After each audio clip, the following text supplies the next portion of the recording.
Mrs. Piggle-Wiggle by Betty MacDonald. 3. The Answer-Backer Cure.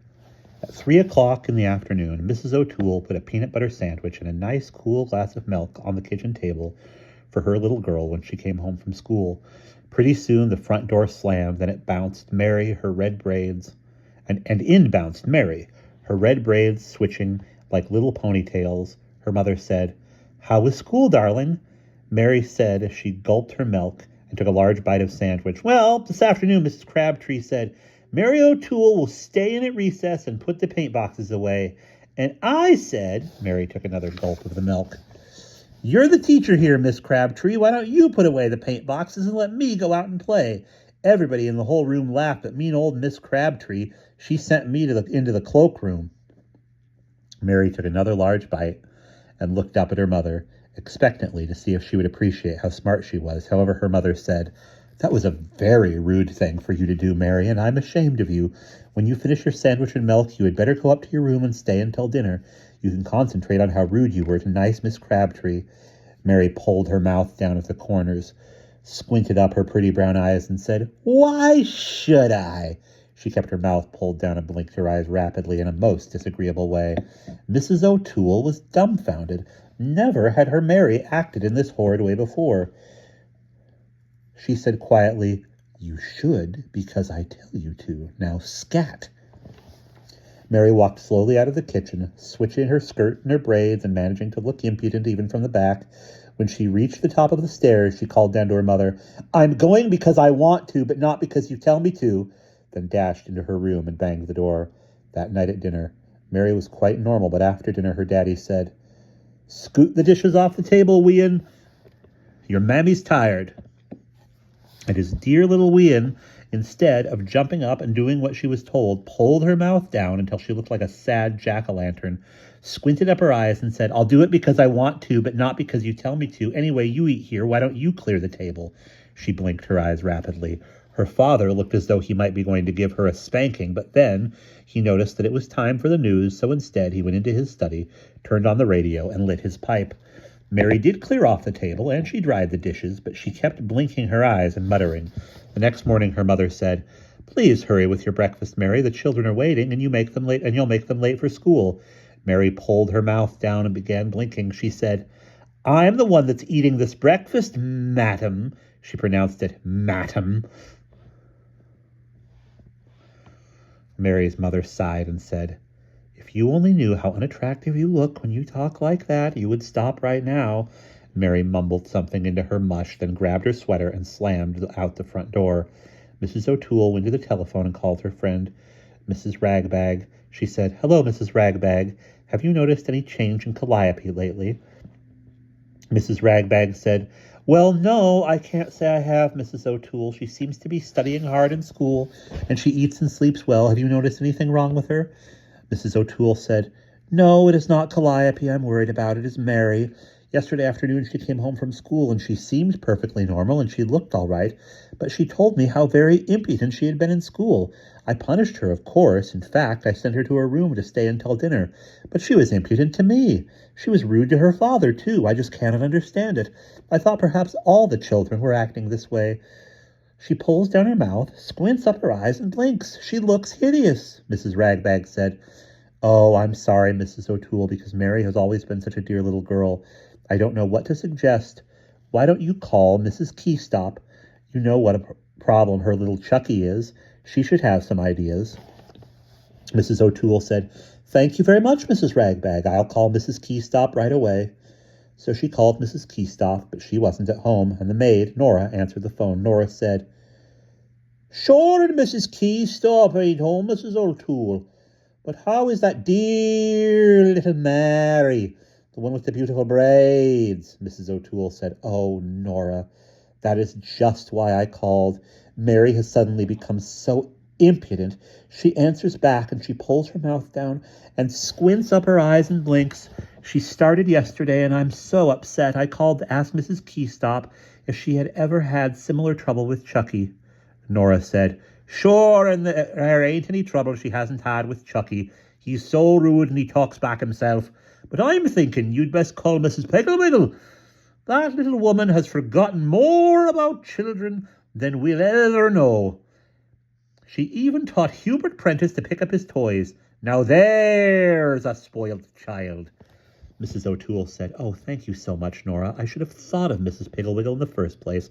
I'll call her right now."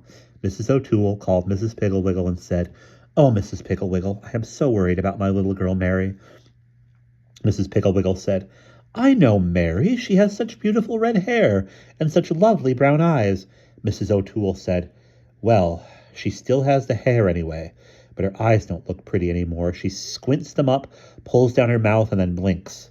Mrs. Piggle-Wiggle said, "She answers back and is impudent, isn't she?" Mrs. O'Toole said, "Yes, she is. But how did you know? I do hope that she hasn't learned to be rude. I do hope that she hasn't been rude to you." Mrs. Piggle-Wiggle said, "Oh, no, Mary is always very polite to me, but I can recognize Answer-Backer symptoms. When was she first impudent?" "Yesterday afternoon, right after school, she was rude to dear Miss Crabtree, her teacher, and when I sent her to her room, she made this hideous face and said, 'I'll do it because I want to, but not because you tell me to.' Mrs. Piggle-Wiggle, she walks in such a way that her braids twitch and even her back looks impudent." Mrs. Piggle-Wiggle said, "Don't worry so much, Mrs. O'Toole. Some of the most charming children I know were once Answer-Backers. Fortunately, Mary has only just begun, so she can be cured in no time at all. You drop by here after lunch, and I will give you Penelope Parrot to keep for a while. Mrs. Garrison has been using Penelope, but she has had her for a month now, and Gary should be cured by this time. Now, don't worry, Mrs. O'Toole. Penelope is a cure for even the most stubborn cases of answer-backerishness."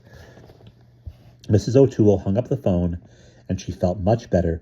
Right after lunch, she went down to Mrs. Piggle-Wiggle's house and got Penelope. Penelope Parrot was a large, cross-looking green bird who blinked rapidly. Mrs. Piggle-Wiggle said as she handed the cage to Mrs. O'Toole, "Fortunately for you, Penelope will only talk to children." During the walk home from Mrs. Piggle-Wiggle's house, Penelope was quiet in a very cross, blinky-eyed sort of way, and when Mrs. O'Toole hung her cage in the kitchen, she hunched down and put her head under her wing. But when Mary came home from school, Penelope woke up and began preening her feathers. Mary was delighted with Penelope. She said, "Oh, Mother, I've always wanted a parrot. Do you think she can talk?" Mrs. O'Toole said, "She hasn't said a word since I brought her home, but I was told that she speaks only to children." Mary said, "Where did you get her, Mother? Is she for me? May I have her in my room for my very own?" Her mother said, "I am keeping her for a friend of mine, but when you play in your room, you may hang her cage by the window." Mary brought her milk and cookies over by Penelope's cage and was very surprised when Penelope blinked and said rudely, "Give me a bite, pig." Mary broke off a piece of the cookie and poked it through the bars of the cage. Penelope snatched it and said, "Thanks, pig." Mary turned to her mother. "She's certainly not very polite, is she?" Her mother said, "Perhaps she has been around rude people. After all, she is only a parrot and repeats what she hears." Penelope blinked her eyes and said, "Oh, yeah?" Penelope blinked her eyes and said, "Oh, yeah? Oh, yeah? Oh, yeah?" Mrs. O'Toole looked a little shocked, but Mary laughed and said, "May I bring the children in to see her, Mother? May I?" Before Mrs. O'Toole could answer, Penelope began hopping up and down, blinking and yelling, "Say, are you the boss around here? Are you the boss around here? Are you the boss around here?" Mary's mother said, "I am the boss around here, Penelope, and if you are not more courteous, I'll put a cloth over your cage." Penelope blinked and muttered. Mary bounced up and down excitedly. "What will that do, Mother? What will that do to Penelope?" Mrs. O'Toole said, "If I put a cloth over her cage, she will think that it is night, and go to sleep." Penelope squawked, "I'll do it because I want to, but not because you tell me to." Mary was certainly surprised at that, because she thought that she had made up that brilliant remark. She didn't dare to look at her mother, so she put on her sweater and went out to find her playmates. Pretty soon, she came back with 5 little friends, and they spent the afternoon standing around Penelope's cage and laughing at her rude remarks. This worried Mrs. O'Toole. If Mary thought Penelope was so amusing, then perhaps she would imitate her and become ruder than ever. So she called Mrs. Piggle-Wiggle. She said in a low voice, so the children in the kitchen could not hear, "Mrs. Piggle-Wiggle, I am rather worried, because although Penelope is very rude to the children, they don't mind at all. Mary thinks she is very funny and laughs at everything she says." Mrs. Piggle-Wiggle said, "Just remember, Mrs. O'Toole, that this is only the first day with Penelope. Let Mary be with her as much as she wishes. Keep Penelope's cage in the breakfast nook when Mary eats her lunch and breakfast, and in the dining room at night. hang her cage in Mary's bedroom when she goes up there to play, and have Penelope sleep in Mary's room. I am sure that you do not have to worry. Penelope has never failed me." Mrs. O'Toole said, "All right, Mrs. Piggle-Wiggle, I'll do just that. Goodbye." But just before dinner, Mrs. O'Toole said to Mary, "Mary, dear, send your little friends home now. It is time for you to set the table." Mary turned to her mother and began pulling down her mouth, squinting her eyes and blinking, but before she could say a word, Penelope yelled out, "Say, who's the boss around here? Who's the boss around here? Who's the boss, anyway?" Mary's mother quickly put a cloth over her cage, politely asked the children to leave, and sent Mary to set the table. When Mr. O'Toole came home from the office, she took the cover off again to show him the parrot, and then she hung Penelope in the dining room window. After dinner, Mary's daddy said, "Up on your toes, Miss Molly O'Toole, and scoot the dishes out to the kitchen." Mary pulled down her mouth, squinted up her eyes, blinked her eyes, but Penelope said, "What am I, a servant? Work, work, work. What am I, a servant? Say, who's the boss around here?" Mary's daddy laughed so hard the tears rolled down his cheeks, but Mary stuck out her tongue at Penelope, who bounced around yelling, "Only snakes stick out their tongues! Only snakes stick out their tongues!" Mary pulled her tongue up quickly and shut her lips together tight. My, but she thought Penelope was horrid. Mrs. O'Toole hung Penelope's cage in Mary's room, and Penelope squawked and made so much noise that Mary finally said, "Oh, be quiet!" And Penelope blinked and said, "I'll do it because I want to, but not because you tell me to. I'll do it because I want to, but not because you tell me to." Mary flounced into bed and turned off the light. The next morning, Mary was very slow. She could not find one of her socks, and she couldn't button her dress, and finally her mother called, "Mary, hurry, dear, breakfast is waiting." Mary pulled down her mouth and squinted up her eyes and said, "Oh, hurry, hurry, hurry, hurry yourself." Penelope had been preening her tail feathers, but when she heard Mary, she jerked her head up and said, "Oh, hurry, hurry, hurry, hurry yourself, slowpoke, hurry yourself, slowpoke, hurry, slowpoke, hurry, slowpoke, hurry, slowpoke, hurry, hurry, hurry, hurry, hurry." Mary said crossly, "Oh, be quiet, Penelope."